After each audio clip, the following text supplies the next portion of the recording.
Hi,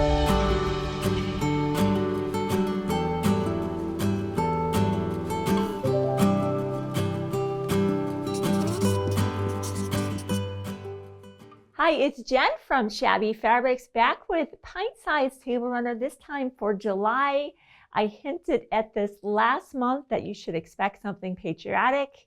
We are an American-based business, and of course, I am acutely aware of our ability to prosper in the United States and the freedoms that we enjoy. And so I could not resist really celebrating that with a patriotic project. Limited kits, as you know. Kit will include everything you're seeing, all the fabrics from Liberty Lane. This is from Wilmington Fabrics, and some pre-fused laser cut applique with a really fun detail here where it says Liberty. Don't worry, you don't have to stitch that. That's what we call a knockout, where we have with our lasers cut out that kind of window, and there's a cream fabric behind. So you can imagine the convenience of just having that already done for you. Otherwise, you trying to cut that out by hand would be quite cumbersome. As just like before, we do have this as a free download for a limited time. So if you do want to use your fabrics at home instead, by all means, we certainly enjoy and celebrate that as well. Be sure to grab that pattern. These will be a free download for just a limited time. But again, I think the convenience of getting all of the fabrics kind of planned out for you and having those shapes pre-fused laser cut is a wonderful value, and your backing is also included. And it's this beautiful Liberty Lane, the words on the back. I love that. So lots to go over today with this block. We're going to give you all kinds of techniques. Let's dive in. There's lots of notions I'll be talking to you about as I use them. The first part of our pattern is talking about making some half square triangles. Right here is our quilt block. It's a cute little 6.5 inch unfinished, 6-inch finished block. And again, I had to add that stripe in to represent our flag, our stripes in our flag as our sashing. So let's start off in our 4 corners with some half square triangles. You can certainly do that the traditional way of cutting 2 squares, placing them right side together and drawing a line from diagonal to diagonal on that lighter fabric and sewing a 1/4 inch on either side of that.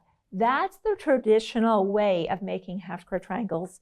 You'd simply cut that in half, press to the dark side, or press open as you prefer. And you'd repeat that. And each one of those, of course, is going to make 2, and you repeat that again for the other 2 corners, and then of course repeat that for the other blocks. There is a technique that makes 8 of those at a time and far more precise, called star singles. That's what's on the set with me here. That's the 1.5 inch star singles. These come in different sizes.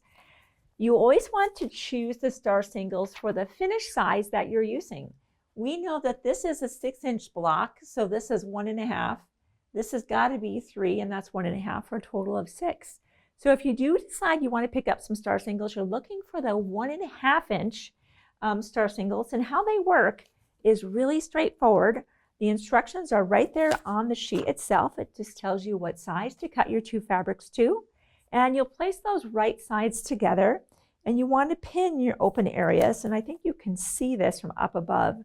You're sewing on all of the dash lines with a shortened stitch length, much shorter, about a 1.5, stopping in those dark circles and pivoting, and you're coming all the way around.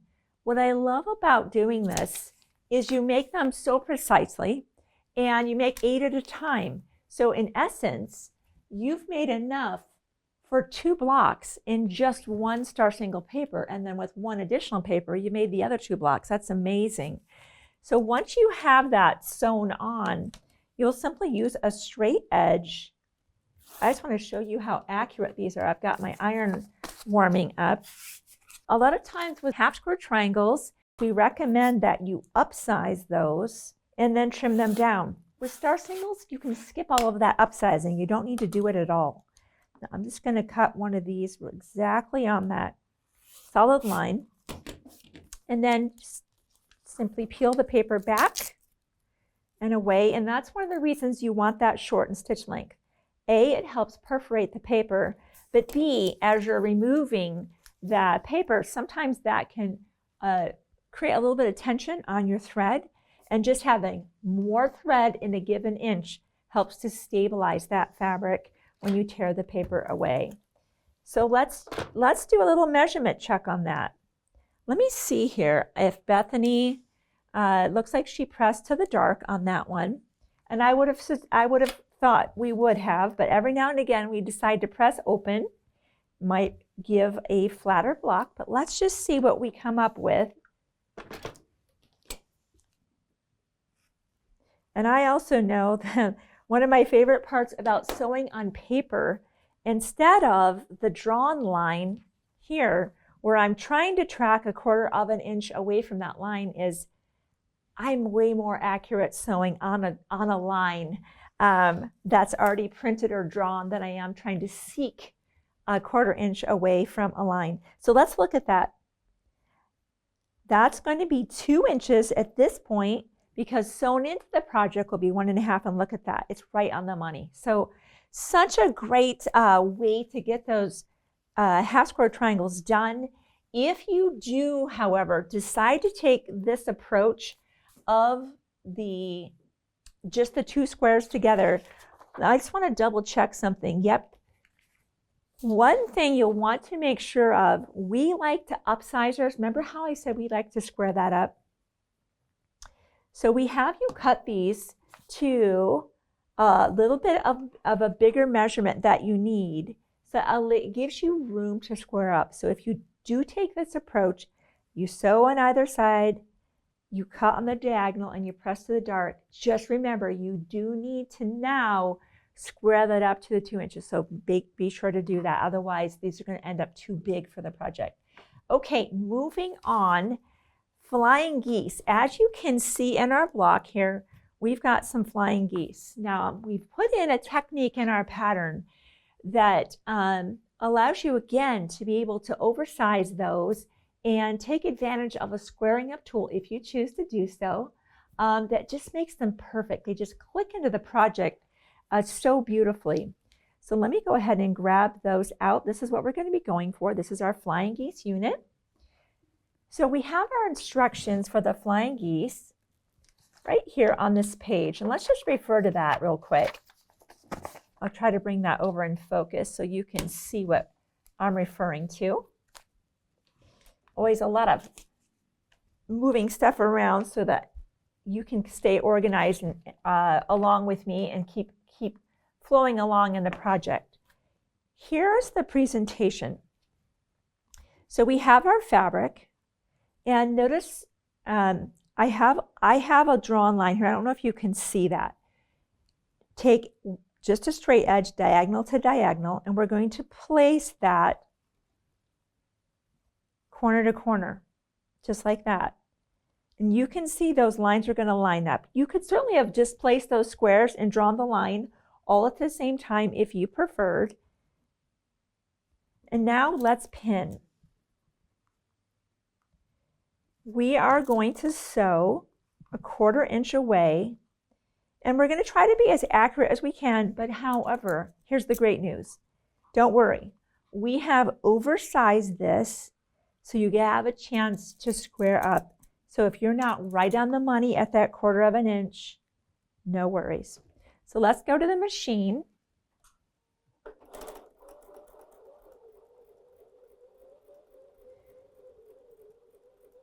Now, one thing I'm going to point out, what I have on here is called diagonal seam tape by Cluck Cluck Sew.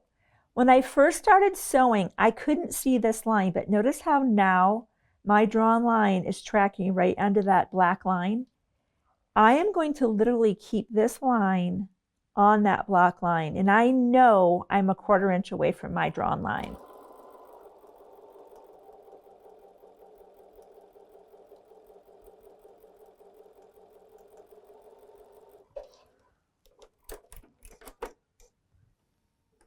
On shorter half square triangles, you can see this the whole time. On bigger ones, you can't, but soon it comes into focus, so I'll be looking for that. There it is.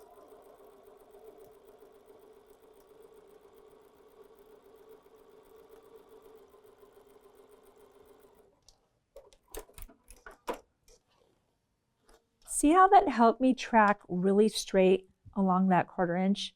This is where I was looking the whole time. I wasn't looking here. Initially I was, but as soon as this came into view, this is where my sight picture was.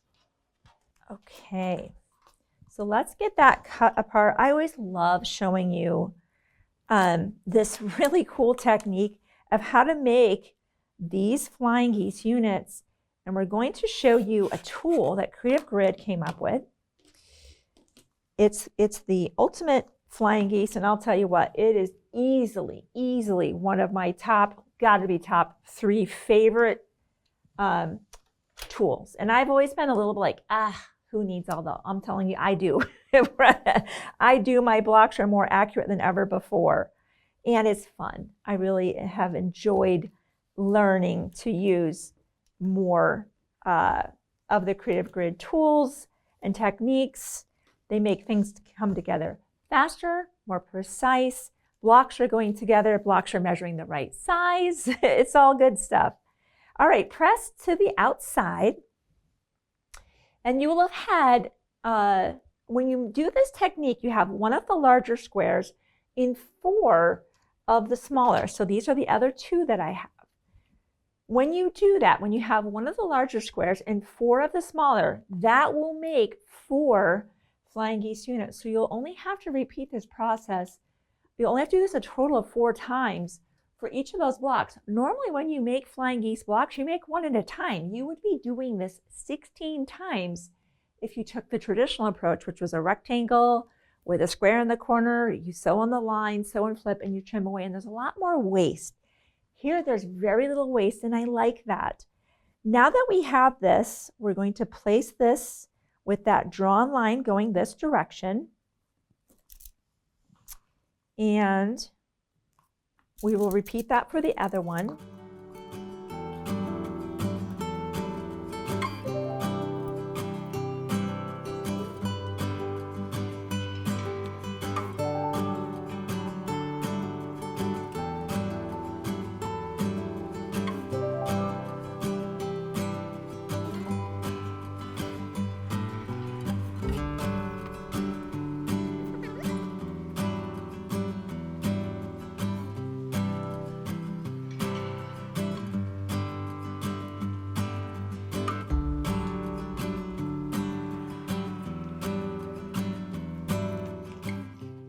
Okay,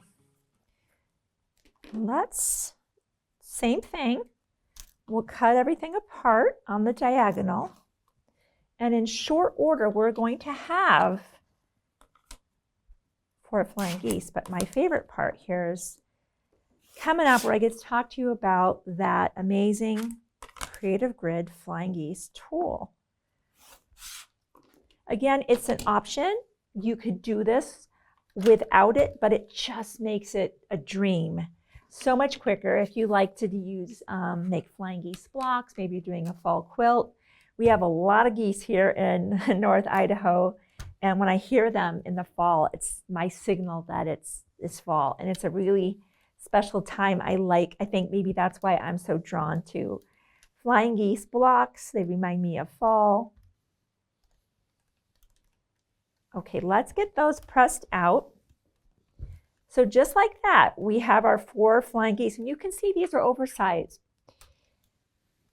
This gives us the chance to square them up, and you're going to want to square these up to 1.5 by 3. Actually, you know what? I think that's not true. I think we want to square those up to, they need to be, I should not go from memory. The finished size is 1.5 by 3. So these would be squaring up to 2 by 3.5. Here's the great thing. I don't even need to know that because my tool tells me. So let me just turn this paper over and let's take a look at this Creative Grid Ultimate Flying Geese tool. Everything is there that you need to know. So let's examine this on the left side. The finished size, remember we talked about this. We know this is our finished block and this is a 6-inch block. So this row has to be 1.5 and 1.5, and this has to be 3 finished and 1.5. Knowing what it has to be is how you approach this tool. So we know our finished size has got to be 1.5 by 3. And that means from that big square that I started off with, we had to cut 4 3/4, and that's the size that's in your pattern. And those 4, in this case, the dark blue with the stars, those are shown here. You'll cut those, in this instance, to 2 3/4. That's how you read this. 1 of those, 4 of those. Now, notice how that has letter C on that. That's who we are today. So there's trim 1 and trim 2. We're going to start off with trim 1. So let's take one of our flying geese units, and we know that we're going to be letter C is what we're going to be using both for trim 1, and once we turn this mat, rotating mat around, we'll also use the same guidance for letters C for today, because that's the size we're going for. If you're going to go for a 3 by 6 on a different project, maybe you're going to use this tool again, you'd be using the measurements for on letter F. Those are the sizes, and that's the number. See what I'm saying? Extremely versatile. As small as a 1/2 by 1 inch flying geese units, and as big as 4 by 8. That's an amazing, versatile tool. All right, letter C, that's who we are today. We talked about that. So let's just put our flying geese unit here, and we're going to go for letter C, which is right here, and we're going to bring that right into, make sure you've got trim 1 up right now. So when you have trim 1 up, you're going to trim the right side and the top only. So we're going to make our first cut, rotate our mat, and make our second cut. Continue the rotation of the mat, 1 more rotation. Notice trim 2 right there is now up. So let's look at this again on this side. Notice there's A, B, C, and it keeps tracking down here.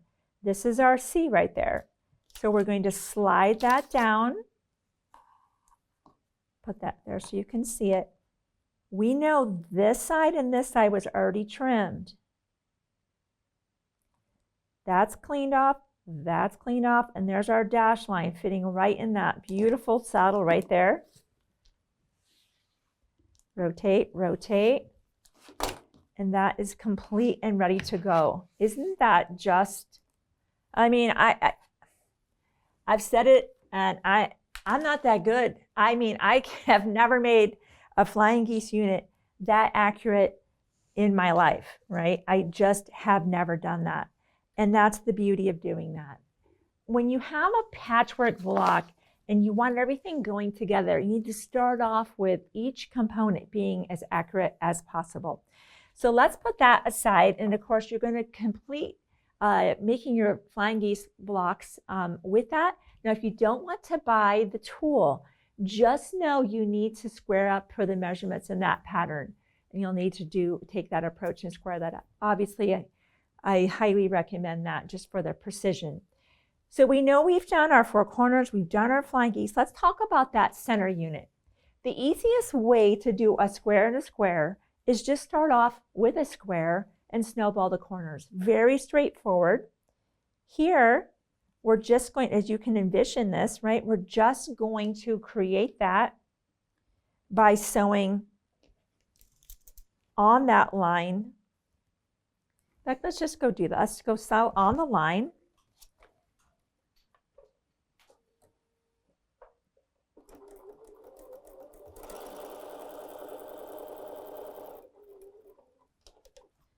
And let's press to the outside. Very straightforward. No problem, right? We can use our corner clipper if we want. Now, some people like to avoid drawing the line and just go for what's called the corner clipper. Again, I want to give you options. What I just did obviously works. You can just draw the line, place it on here, sew on the line, press the outside, check that, and trim. Or you could use something called a corner clipper. Let's pretend that line, I wish that this I think that's drawn up. Good. Okay, that's gone. If you want to use a corner clipper, what that means is you can skip drawing the line. I need to set this right in that corner. Notice when I place this on, I'm tracking along here, I'm tracking along here, and notice my line. And we know that this is going to get trimmed away. I'm going to trim it now, pin this, and throw 1/4 of an inch. This is just an option to you, just an option to you.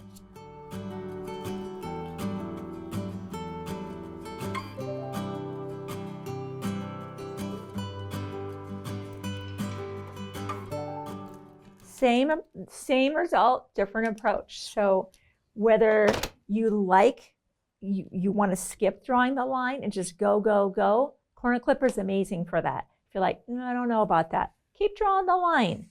The whole point is that we put this in here, sew on the line and flip, and the same here, sew on the line, flip, trim away. Now you'll have your center unit. Pretty straightforward. That one's more intuitive, isn't it?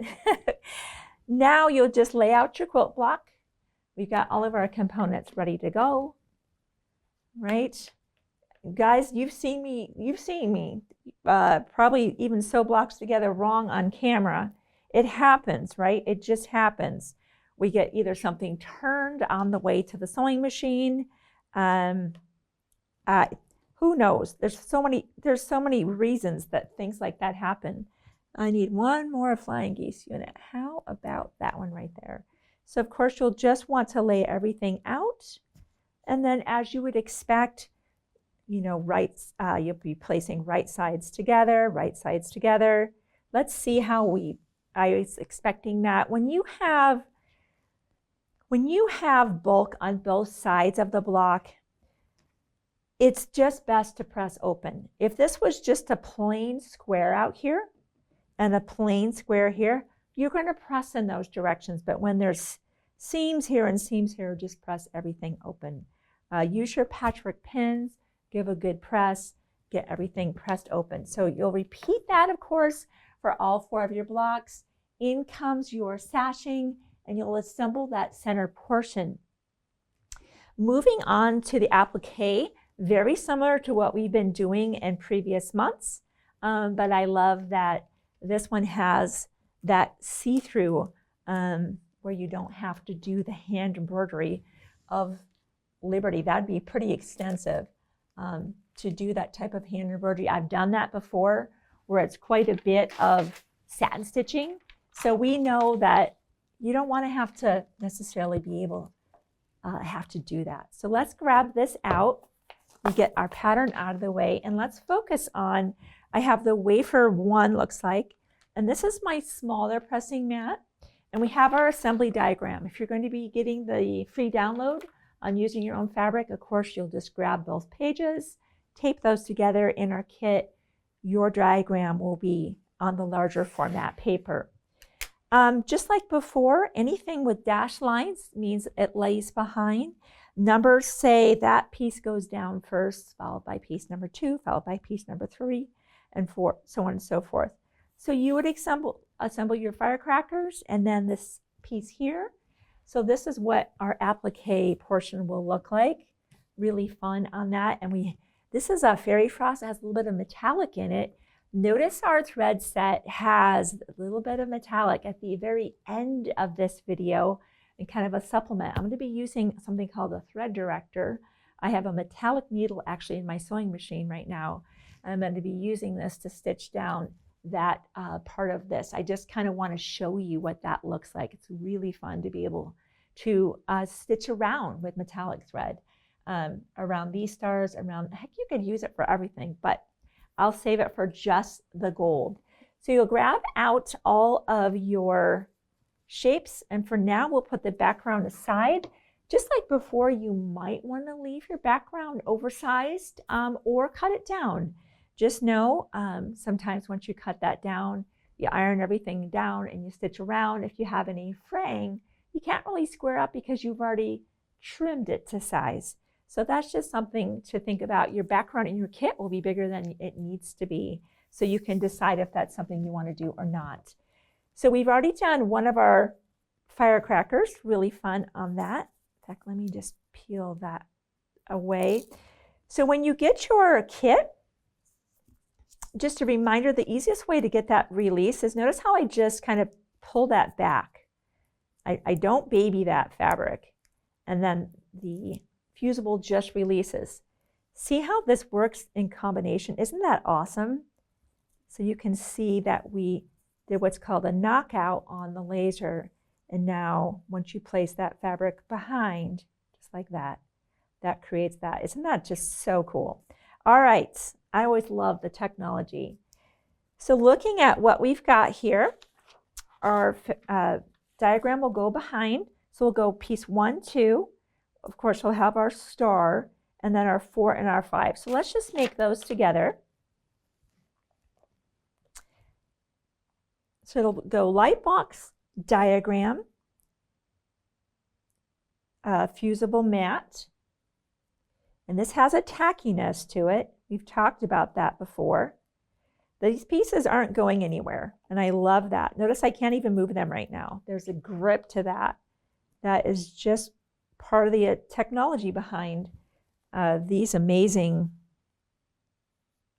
fusible mats. The earliest generation mats were quite slippery, and the slightest movement, pieces would be moving around. So I'm going to position that.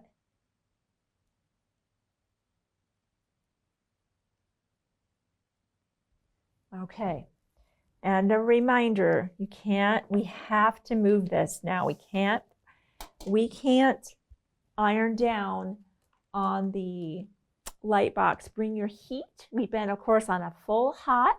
Bring your heat back now to a medium. Fusible does not like a full hot iron. And we're just going straight down. No swishing action. Hold that in position. 5 to 6 seconds. Let it do its magic, where it's merging all of those layers together. In the early days of applique, before this technology, I was bringing pieces to the background one by one. I had no assembly diagrams. I mean, I was just kind of looking at the picture, trying to figure out where everything went. So this is wonderful technology. Now, while that's cooling, you can absolutely go and do another one of the, use another area. So we go 6, 7, 8, and 9. So we can be doing another area because we need to allow that to cool.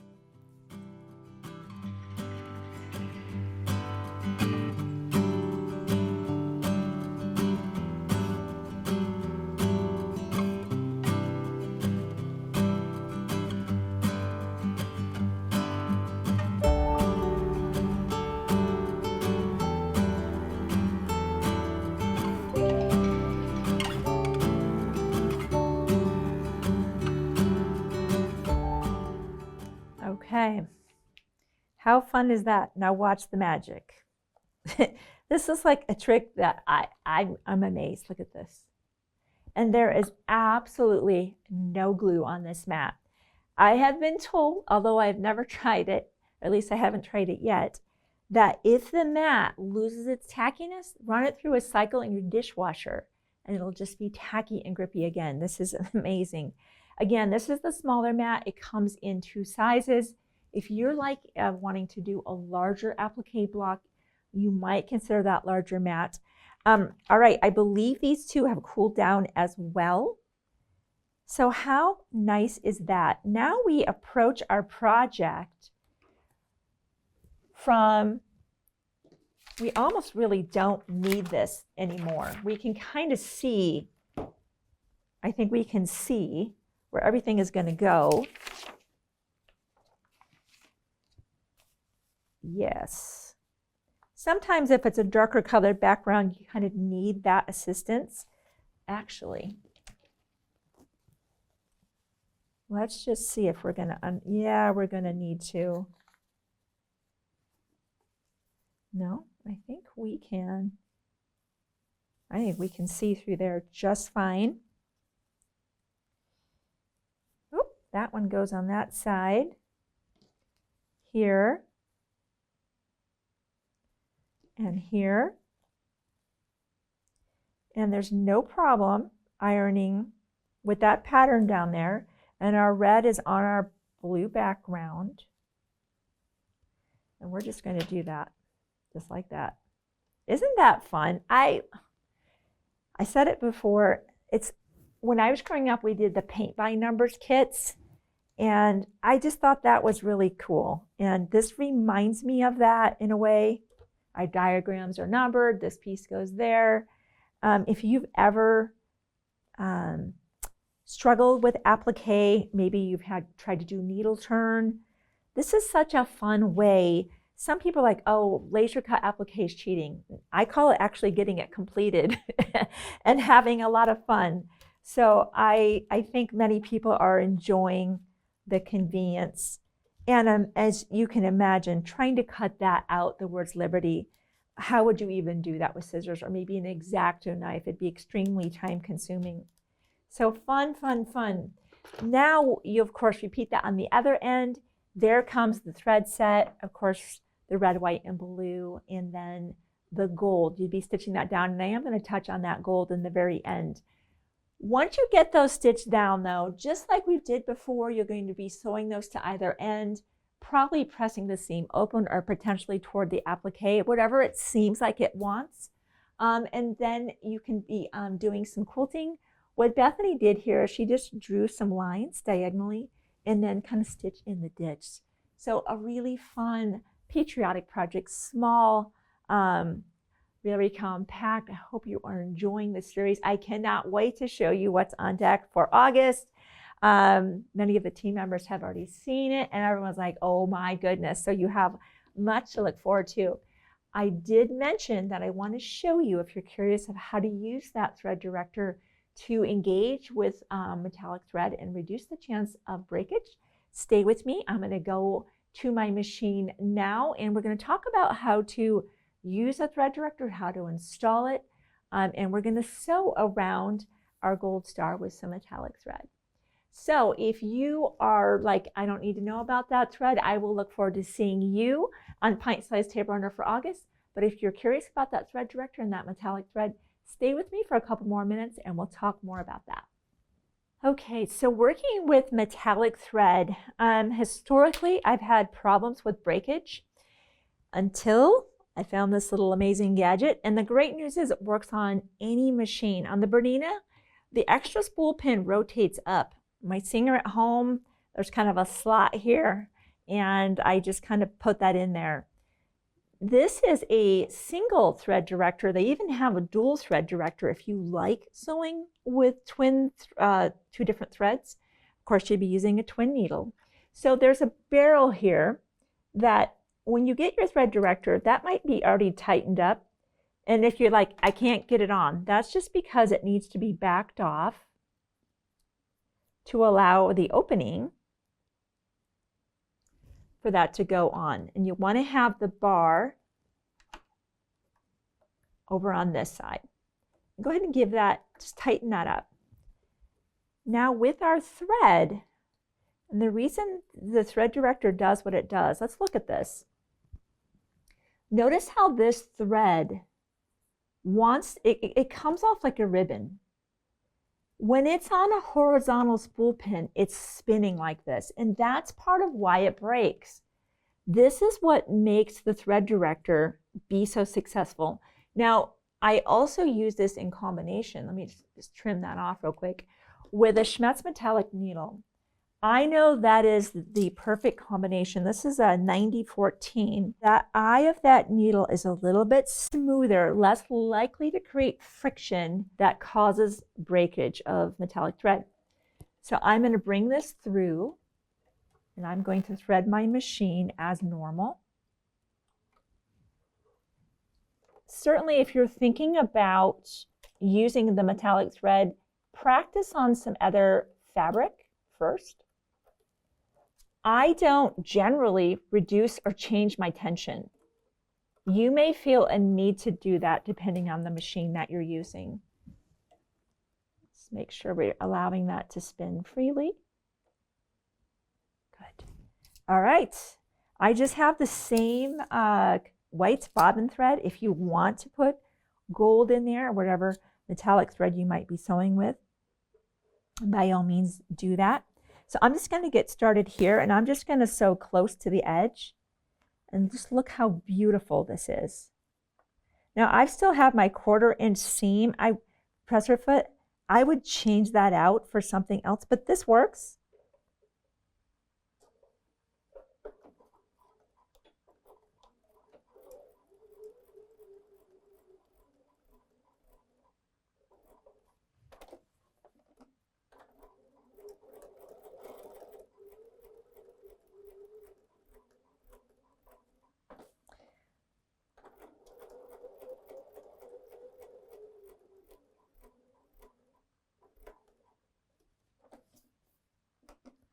How pretty that is.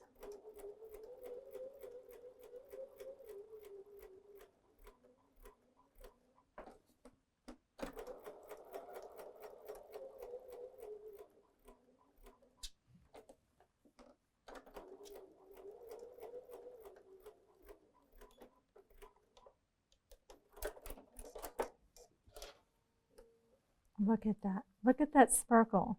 Isn't that just amazing? It's absolutely beautiful. And again, I would put a gold in there. Remember, this part's going to have batting behind. You're never going to see that. But now you reduce that, just that peaking that can happen of that white. But isn't that fun to be able to add a little bit of sparkle to all of that gold? So that's how you use a thread director. So thanks for giving me a couple of extra minutes to show you how fun and easy it is to actually use metallic thread, add a little bit more sparkle and surprise with the assistance of the thread director and that metallic needle. I hope you're enjoying the Pint Size Table Runner series. As I said, so much coming your way. August is absolutely adorable and beyond. I'm working diligently to bring you really fun content, really fun design. I'd love to get your feedback. I'd love to get ideas, and I look forward to seeing you for Pint Size Table Runner for August.